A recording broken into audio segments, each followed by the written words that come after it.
When organizing pages on your site, it's important to ensure that the page titles are clear and concise to help your visitors navigate through your content. Each page has 3 different titles that are used for unique reasons.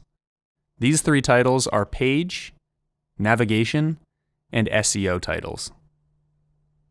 The page title will display on your page itself depending on the template that you're using.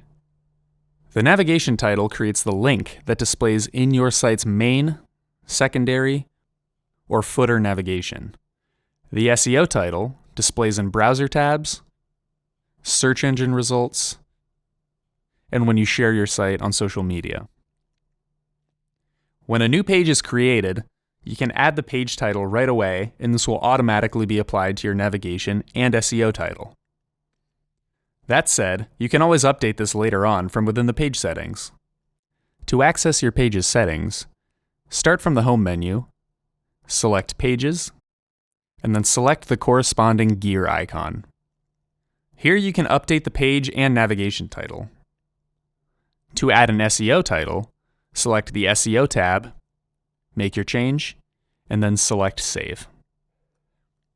Keep in mind that these changes made to your site will not update in search engine results right away. This can take some additional time. Let us know if you have any further questions. We're always here to help.